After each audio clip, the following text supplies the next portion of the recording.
para ellos funciona de manera mucho más eficaz estar ahí de manera descentralizada. Y el mercado es tan grande, es tan enorme, porque son los estadounidenses que están consumiendo la droga. Mayormente no son los latinoamericanos, son los estadounidenses que consumen la droga. Pues el mercado es tan grande que hay ganancia para todos de la droga en Estados Unidos, que es legal, o que lo ha sido, ¿no? No podemos dejar de lado, por ejemplo, el asunto de los opioides, los opiáceos, ¿no? Esto ha causado una crisis que ha matado 450,000 estadounidenses en 20 años. Y esto fue totalmente legal, ¿no?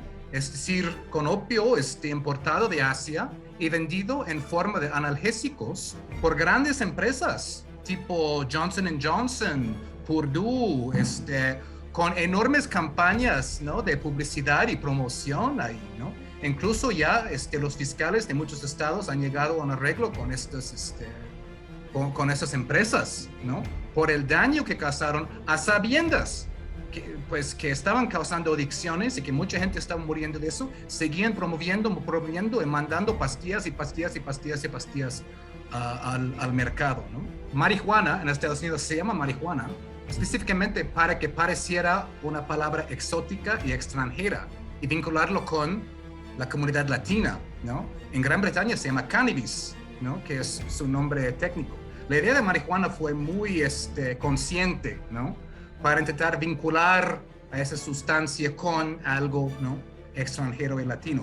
La palabra cártel es algo muy parecido, es decir, los cárteles en la prensa estadounidense solo existen en Colombia, México y demás, ¿no? Mientras que las empresas históricas, los grupos históricos que han participado en el tráfico de drogas, como la mafia italiana y otros, nunca son llamados cárteles. Incluso hay un fenómeno muy interesante de las narcas, ¿no?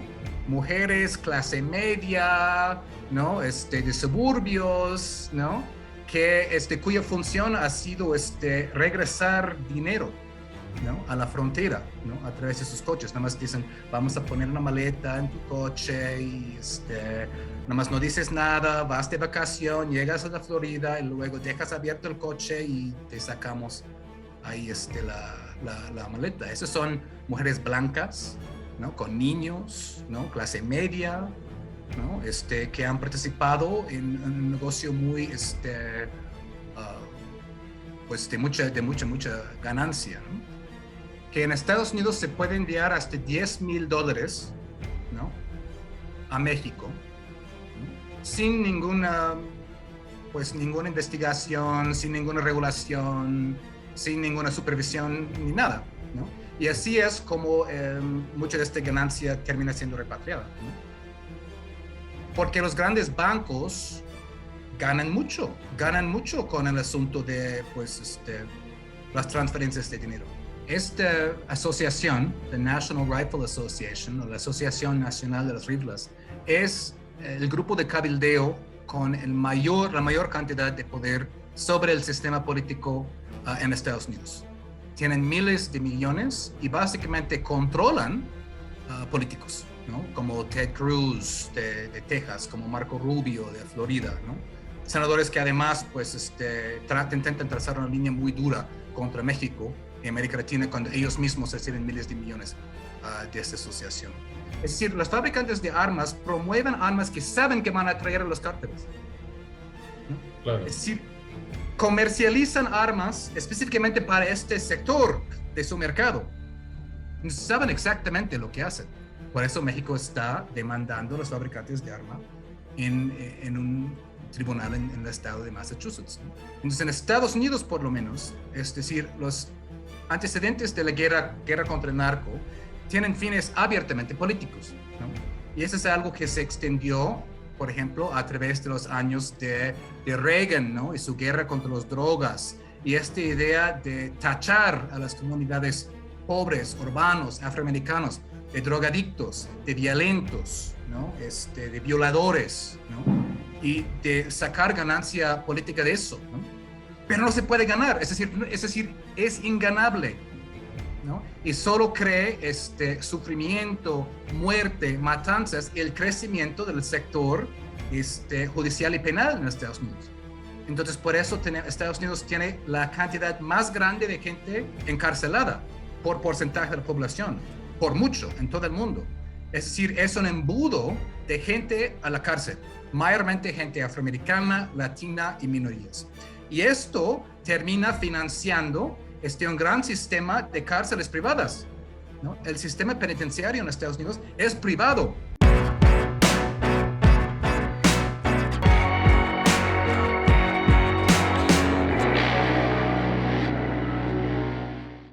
¿Qué tal? ¿Cómo están, amigas, amigos de la Octava Digital de Revelaciones? En esta ocasión vamos a abordar el tema a profundidad de quiénes son los cárteles en Estados Unidos, quiénes son los delincuentes de aquel lado de la frontera que se han enriquecido precisamente con este negocio multimillonario, un negocio que ha permitido incluso financiar guerras y también, por supuesto, ojo con este detalle, rescatar a las finanzas internacionales como sucedió ya en el 2008. Así que durante los próximos minutos, acompáñeme precisamente a analizar, a profundizar quiénes son los narcotraficantes gringos, quiénes son los narcotraficantes de aquel lado de la frontera, quién es la pandilla de Armani que se sienta en Wall Street. ¿Qué tal? ¿Cómo están, amigas y amigos de Revelaciones? Vamos a platicar este día sobre un tema muy importante e interesante cuando analizamos el asunto del crimen organizado. ¿Cuál es el rostro de los cárteles de la droga del otro lado de la frontera? ¿Quiénes son los vínculos con los cárteles mexicanos? ¿Cómo opera el narcotráfico de aquel lado? Y se encuentra con nosotros este gran periodista de investigación, Kurt Hartbach, quien va a hablar sobre este tema. Mi querido Kurt, ¿cómo estás? Muy bien, gracias Jesús, gracias por el espacio, tiempo. No, hombre, gracias a ti por la generosidad. Oye, yo la primera pregunta que te haría es precisamente esa. ¿Cómo opera el narcotráfico del otro lado de la frontera? ¿Cómo opera el narcotráfico en Estados Unidos? Claro, bueno, diferente que en México, en muchos sentidos, ¿no? Donde en México se enfoca mucho en el asunto de los carteles. En Estados Unidos el asunto es mucho más descentralizado. Es decir, lo que llega de droga, ¿no? De México a otros lugares, llega a un mercado de Estados Unidos a través de una figura que se llama un broker, que luego va distribuyendo la droga a una serie de narcobodegas, ¿no? En diferentes partes del país. Y de ahí, pues estas narcobodegas tienen a su vez una serie de narcomenudistas que iban distribuyendo la droga a nivel, pues, calle, digamos, ¿no? Entonces es un fenómeno mucho más descentralizado y mucho más a nivel hormiga, ¿no? Es decir, cada uno de esos narcomenudistas maneja o usa cantidades relativamente pequeñas de droga, ¿no? En sus lugares. Y estos narcomenudistas pueden tener la forma, por ejemplo, de pandillas. Hay pandillas y pandilleros en diferentes estados que están en este negocio. O, por ejemplo, clubes de motociclistas, ¿no? Como los mongoles, que operan en diferentes formas en diferentes ciudades, ¿no? Pero no se ven como carteles en sí, ¿no? Es decir, para ellos funciona de manera mucho más eficaz estar ahí de manera descentralizada. Y el mercado es tan grande, es tan enorme, porque son los estadounidenses que están consumiendo la droga. Mayormente no son los latinoamericanos, son los estadounidenses que consumen la droga. Pues el mercado es tan grande que hay ganancia para todos ahí, ¿no? Entonces, lo que realmente funciona ahí es lo que llaman una pulverización del mercado, ¿no? Que se va diseminando por todo el país. Oye, Kurt, ¿cómo se maneja el tema ahorita que mencionabas? Es más tipo hormiga, no se ven tanto como cárteles, es un asunto que pasa más por la venta de la misma. ¿Cómo se maneja el tema de la violencia? ¿Cómo se mantiene la violencia en un momento dado en esos niveles? ¿O se ha ido incrementando la violencia, por ejemplo, en ciudades como Chicago? Pues sí, no existe la violencia tan abierta que vemos aquí, pero pues como no hay violencia en Estados Unidos, ¿no? Y como no hay matanzas relacionadas con eso, ¿no? Lo que quisiera también notar, ¿no? Es que creo que tenemos que ampliar nuestra definición de quiénes son los narcos en Estados Unidos, ¿no? Porque estamos hablando aquí de, pues, la droga que viene de México, etcétera. Pero hablemos también de la droga en Estados Unidos que es legal o que lo ha sido, ¿no? No podemos dejar de lado, por ejemplo, el asunto de los opioides o los opiáceos, ¿no? Esto ha causado una crisis que ha matado 450,000 estadounidenses en 20 años. Y esto fue totalmente legal, ¿no? Es decir, con opio importado de Asia y vendido en forma de analgésicos por grandes empresas tipo Johnson Johnson, Purdue, con enormes campañas, ¿no?, de publicidad y promoción ahí, ¿no? Incluso ya los fiscales de muchos estados han llegado a un arreglo con con estas empresas, ¿no? Por el daño que causaron a sabiendas que estaban causando adicciones y que mucha gente estaba muriendo de eso, seguían promoviendo y mandando pastillas y pastillas y pastillas y pastillas al mercado, ¿no? Entonces, a veces, pues, en Estados Unidos no hay la violencia que tal vez veremos en series y todo eso, porque muchas de las cosas dañinas que pasan ahí han sido legales, ¿no? El asunto de los opioides es uno de ellos, ¿no? ¿Se ha institucionalizado el crimen en Estados Unidos entonces, Kurt? Pues en cuanto a los opioides, sí, ¿no? Absolutamente. Es decir, si hay ganancia ahí, pues van a encontrar la manera de hacerla. Justo como se ha institucionalizada la compra de elecciones a través de las leyes electorales, donde se puede dar sumas sin límite a campañas a través de comités de acción política, ¿no? Entonces, Estados Unidos es muy bueno en hacer que la violencia vaya al otro lado, es decir, las consecuencias de su adicción esté en México y en América Latina y todo eso, ¿no? Pero el asunto de el consumo, el asunto de los opioides, ¿no? No podemos dejar de lado también históricamente el papel del ejército de Estados Unidos, ¿no? Gran parte del opio que llegaba en los años 70 venía a través de Vietnam, ¿no? Sino oficialmente por el ejército, pero a través de un gran tráfico que tenía lugar dentro del ejército mismo, ¿no? En los años 80, a través de las contras en Nicaragua, ¿no? Con la participación incluso de la CIA, o abiertamente, o nada más cerrando el ojo y dejara que esto pasara, ¿no? Que llegara cocaína y crack a las ciudades de Estados Unidos, ¿no? Entonces, tenemos que, repito, ampliar nuestra definición de quiénes están involucrados en el tráfico de drogas en los Estados Unidos, porque si no es muy fácil decir, son los mexicanos, son los carteles, son los colombianos, etcétera, etcétera, etcétera. Estados Unidos ha aprovechado ese tráfico en varias maneras a lo largo de las décadas, hay que decirlo. La narrativa, me quedo corto. ¿Cómo es la narrativa? Yo recuerdo, y hay un libro muy bueno de Osvaldo Zavala, que habla precisamente que cuando caen los capos colombianos, ¿no? El caso de Pablo Escobar, el caso de los Rodríguez Orejuela, el New York Times publica una fotografía ahora de los narcos mexicanos, ¿no? De los narcos mexicanos como los ahora enemigos precisamente de Estados Unidos, o el centro de la guerra en contra de las drogas. Y es cuando en México comenzamos a escuchar la palabra cártel, ¿no? Sí. Antes la organización de Guadalajara no se le definía como un cártel. Fue a raíz de esta definición por parte de la prensa norteamericana. ¿Cómo maneja la prensa norteamericana, la narrativa norteamericana, incluso del mismo gobierno, todo el tema del narco local? Es muy interesante esta pregunta porque tienes toda razón, tiene que ver con un sesgo mediático muy interesante. Por ejemplo, marihuana en Estados Unidos se llama marihuana específicamente para que pareciera una palabra exótica y extranjera y vincularlo con la comunidad latina, ¿no? En Gran Bretaña se llama cannabis, ¿no? Que es su nombre técnico. La idea de marihuana fue muy consciente, ¿no? Para intentar vincular a esa sustancia con algo, ¿no?, extranjero y latino. La palabra cártel es algo muy parecido, es decir, los cárteles en la prensa estadounidense solo existen en Colombia, México y demás, ¿no? Mientras que las empresas históricas, los grupos históricos que han participado en el tráfico de drogas, como la mafia italiana y otros, nunca son llamados cárteles, ¿no? Incluso ellos tienen un poco otra una idea un poco más incluso romántico, ¿no? Las mafias que han participado en el tráfico de drogas durante tiempo, ¿no? Entonces luego dicen, bueno, no hay cárteles en Estados Unidos. No hay cárteles como tal, Pero lo que sí hay es una red muy eficaz de venta, ¿no? Incluso si queremos decirlo así, hay más narcos en Estados Unidos que en México, mucho más, aunque no se llamen como tal, ¿no? Porque la red de venta es enorme, es enorme.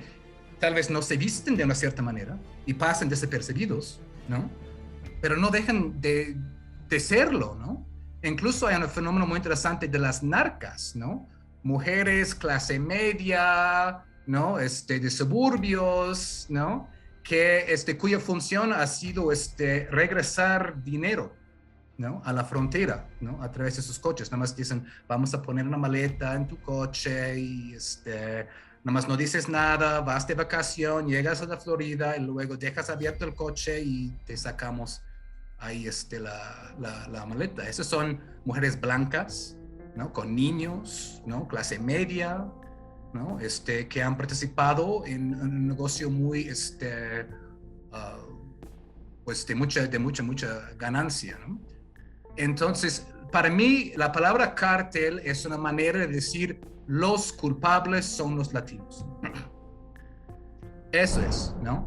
Y nuestros propios narcos son otra cosa, son dealers, o son eso, o son otro, o manejan menos cantidades, o solamente son soccer moms, o es decir, el asunto es decir, o son empresas que venden opioides a sabiendas que la gente está muriendo por adicciones, ¿no? Legalmente, ¿no?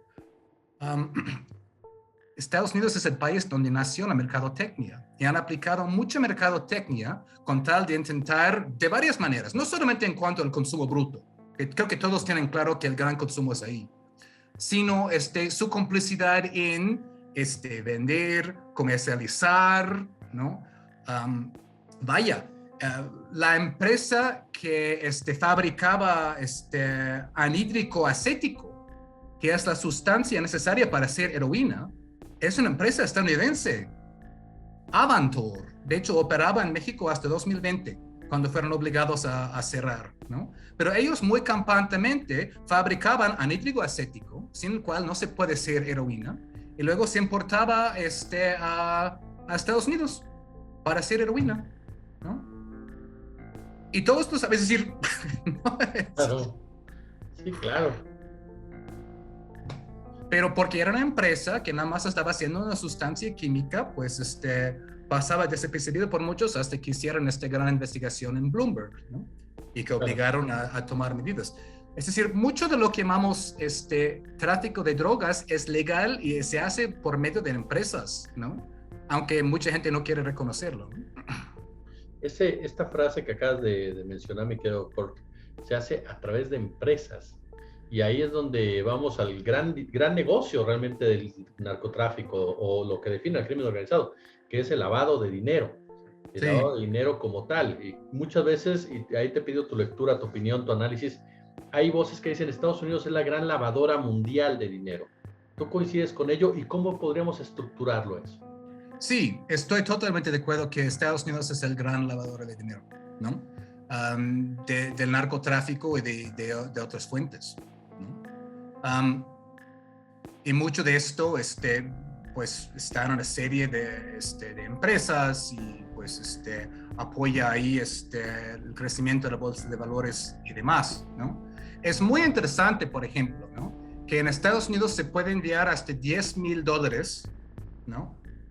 A México, ¿no? Sin ninguna investigación, sin ninguna regulación, sin ninguna supervisión ni nada, ¿no? Y así es como mucha de esta ganancia termina siendo repatriada, ¿no? Porque los grandes bancos ganan mucho con el asunto de, pues, las transferencias de dinero. Entonces, hasta $10,000 no hay supervisión, no hay regulación ni nada. Entonces, puedes transferir $9,999 y lo hacen mucha gente. Entonces, los bancos también están involucrados, ¿no? Vimos como mucho dinero a través del tráfico de drogas fueron lavados a través de cuentas de HSBC, ¿no? Y HSBC finalmente tuvo que reconocer su participación en eso. Nada de eso pasaría, por ejemplo, sin los bancos, ¿no? Por medio de los cuales mucho de este dinero viaja por las fronteras, ¿no? Pasa a Estados Unidos, regresa a México, va a Europa, ¿no? Son cosas también que no quieren reconocer, ¿no? Pero claro que Estados Unidos es muy importante en cuanto al lavado de dinero. Este sistema financiero me imagino que tiene candados, por eso nos llama la atención que digan que no lo saben, ¿no? Tienen candados para grandes cantidades, pero menos de $10,000 es bastante libre en cuanto a transferencias, ¿no? Y incluso los otros candados son muy fáciles de burlarlos, ¿no? Sorprendentemente fáciles de burlarlos, ¿no? Hemos visto muchas cosas, ¿no? A través del Panama Papers, a través de todo esto, a través de una serie de cuentas offshore, luego lo pasas dinero sucio a través de 2, 3, 4 empresas limpias y luego se pierde el rastro, ¿no? Entonces es una manera no solamente de lavar dinero sucio, sino también de evadir impuestos en varios estados, en varios países, ¿no? Y pues parece ser un secreto a voces, ¿no? Que hay miles de millones de dólares y euros ahí en cuentas offshore, en cuentas ahí, de diferentes formas, ¿no? Y si no hay voluntad, sorprendentemente no hay voluntad política para cerrar esos hoyos bastante obvios en ciertos casos. Claro. Hay un detalle que siempre me llama la atención cuando hablamos precisamente de lavado de dinero. Y yo recuerdo, y tú lo recordarás mucho mejor que yo, cuando Donald Trump hablaba de clasificar a los cárteles mexicanos como grupos terroristas. Y hubo analistas que decían que eso no era posible. ¿Por qué? Porque el día que lo hicieran, los Estados Unidos tendrían que investigar precisamente las finanzas de los cárteles y con quiénes están relacionados financieramente. Y ahí entonces el sistema financiero de Estados Unidos tendría verdaderamente muchas cuentas que explicar. Pues ese es un gran punto, ¿no? Es decir, es muy bueno, es muy fácil ser fanfarrón, es decir, vamos a etiquetarlos como estados terroristas, pero luego vamos a tener que investigar esos vínculos financieros que tienen con gente del país. Se vuelve un asunto mucho más incómodo, ¿no? Hemos visto un fenómeno parecido ahorita en la guerra de Rusia en Ucrania, ¿no? Uh-huh. Que querían aplicar sanciones a los oligarcas rusos, ¿no? Pero luego dijeron, no, bueno, si hacemos esto, la misma ley va a aplicar a los nuestros, ¿no? Y no queremos eso. Entonces, realmente los oligarcas rusos no están siendo tocados ahorita. Los que están siendo más dañados por las sanciones es la gente común y corriente de Rusia, ¿no? Ni hablar, por ejemplo, de todo el dinero que viene de Estados Unidos, de Arabia Saudita, ¿no? Otra vez, son cosas que no vemos, no oímos, ¿no? Porque luego tendríamos que investigar cosas que no queremos, ¿no? Claro, y comienza a caerse esta careta. Oye, y hablando precisamente de estos intereses, llegamos a un punto que siempre es algo que se tiene que abordar, y ahí te pido precisamente también tu profundidad, Miquel Cort, las armas. O sea, la industria de las armas en Estados Unidos. ¿Cuál es el peso que tiene la industria de las armas en Estados Unidos y cómo se relaciona en la venta de armas tanto en su país como en el nuestro? Es una enorme presencia. Esta asociación, the National Rifle Association, o la Asociación Nacional de las Rifles, es el grupo de cabildeo con la mayor cantidad de poder sobre el sistema político en Estados Unidos. Tienen miles de millones y básicamente controlan políticos, ¿no? Como Ted Cruz de Texas, como Marco Rubio de Florida, ¿no? Senadores que además pues, intentan trazar una línea muy dura contra México y América Latina cuando ellos mismos reciben miles de millones de esta asociación. Esta asociación ha hecho que las leyes sobre las armas en los Estados Unidos son muy porosas, ¿no? Es decir, puedes comprar armas donde sea, en un Walmart, ahí comprar tus balas, tu munición, a los 18 años, en muchos lugares puedes comprar un arma, como el chico que acaba ahorita de realizar el tiroteo en Uvalde, acababa de cumplir 18 años, va a comprar su arma y va y mata a niños, ¿no? Hay revisiones, ¿no? Que se llama background check, pero en muchos casos se puede burlar de esta revisión de antecedentes yendo a las ferias de armas, ¿no? Y en las ferias de armas, pues no hay tal revisión y puedes comprar tus armas de una vez. Y así es como mucha gente en México cruza la frontera, van a esas ferias de armas, se surten, ¿no? A la grande, y pueden regresar por esta frontera sorprendentemente porosa cuando tiene que ver con armas, ¿no? Cuando tiene que ver con productos normales, o incluso lamentablemente personas, migrantes, todo eso, ahí sí, ¿no? Pero cuando tiene que ver con armas que vienen de Estados Unidos, ahí sí es donde está la frontera abierta, ¿no? Cuando Greg Abbott hablaba de fronteras abiertas, obviamente decía una mentira enorme. No hay fronteras abiertas de México a Estados Unidos, pero de Estados Unidos a México en cuanto a armas, casi hay fronteras abiertas porque las medidas contra este flujo de armas han sido sumamente ineficaces, ¿no? Entonces, esta empresa de armas en Estados Unidos es una empresa enorme. Y estamos hablando de armas semiautomáticas, como la AR-15, armas que no tienen nada que ver con la defensa personal ni con la casa, son para matar en masa. ¿No? Sí, claro. Ahí están, tiroteo tras tiroteo, tras tiroteo, tras tiroteo ahí.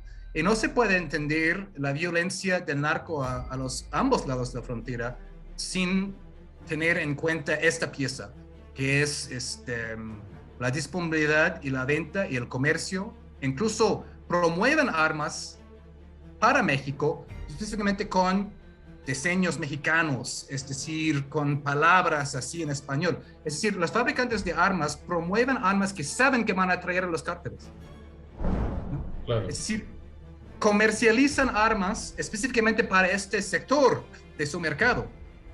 Saben exactamente lo que hacen. Por eso México está demandando a los fabricantes de armas en un tribunal en el estado de Massachusetts, ¿no? Y vamos a ver qué pasa con esto, ¿no? Pero eso es una parte fundamental de todo esto. Claro.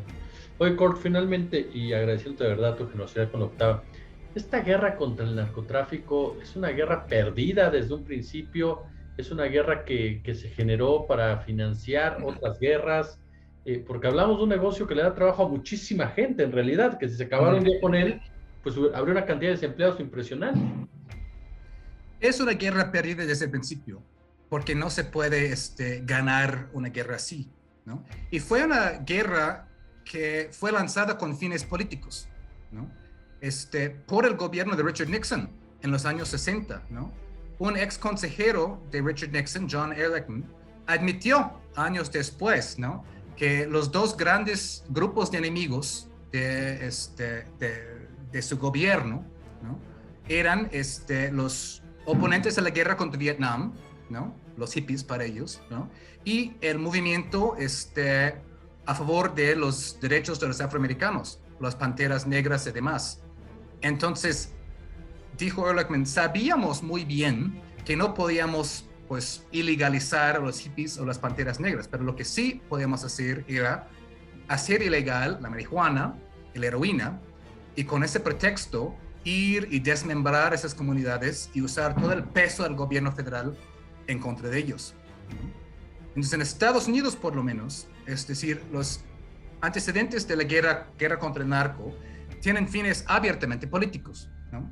Y eso es algo que se extendió, por ejemplo, a través de los años de Reagan, ¿no?, y su guerra contra las drogas, y esta idea de tachar a las comunidades pobres, urbanos, afroamericanos, de drogadictos, de violentos, ¿no?, de violadores, ¿no?, y de sacar ganancia política de eso, ¿no? Eso es muy claro. Ahora bien, habrá gente que cree realmente en eso, ¿no?, porque los Estados Unidos es una sociedad muy puritana, y seguramente hay los que creen ferventemente en la guerra contra las drogas. Seguramente hay gente que, no todos son cínicos, seguramente hay los que también creen que están haciendo la cosa justa, ¿no?, como quieran ser el próximo Elliot Ness o lo que sea, ¿no? Pero no se puede ganar, es decir, es inganable, ¿no? Y solo cree sufrimiento, muerte, matanzas y el crecimiento del sector judicial y penal en Estados Unidos. Entonces, por eso Estados Unidos tiene la cantidad más grande de gente encarcelada por porcentaje de la población, por mucho, en todo el mundo. Es decir, es un embudo de gente a la cárcel, mayormente gente afroamericana, latina y minorías. Y esto termina financiando un gran sistema de cárceles privadas, ¿no? El sistema penitenciario en Estados Unidos es privado y en muchos casos exigen que haya un cupo de, digamos, 85-90%. Entonces, un gran embudo de jóvenes hace el sistema penitenciario ahí en Estados Unidos, ¿no? Entonces, los estragos son enormes. Estamos hablando ya de 2 generaciones casi perdidas en muchos casos en las ciudades, o por adicciones o por encarcelamiento, ¿no? Cuando vemos que hay otras maneras de tratar eso, ¿no? El estado de Oregon ahora ya descriminalizó todas las drogas. Vemos que en Portugal, desde hace creo que 10, 15 años, decriminalizaron todo y está funcionando muy bien, ¿no? El dinero que antes usaban en fuerzas de la ley y operativos, es decir, todo este aparato, ¿no? Está siendo usado para tratamiento, ¿no? Porque ahora está siendo visto como un asunto de salud pública. Claro. Y no un asunto de ley, sí, criminal. Violencia. Criminal. No un asunto criminal, sino un asunto de salud pública. México debería ir por ahí. Yo creo muy fuertemente en eso, ¿no? De cambiar el paradigma a uno de salud pública, de criminalizar todo, ¿no? Y usar todo este aparato, ¿no? Que ha sido usado para reprimir comunidades y demás, para educar y tratar, ¿no? Es decir, ya, demasiados muertos en todo eso, ¿eh? Tenemos que cambiar de mentalidad. Mi querido admirado Kurt Hoffman, de verdad, te agradezco muchísimo tu generosidad con la octava periodista de investigación y como siempre, de verdad, un gusto platicar contigo. Muchas gracias, Jesús. Hasta aquí precisamente Revelaciones, nos escuchamos la próxima semana, ya lo sabes, suscríbase al canal de La Octava, dele like precisamente a este video, compártala y como siempre un gusto, como siempre un placer.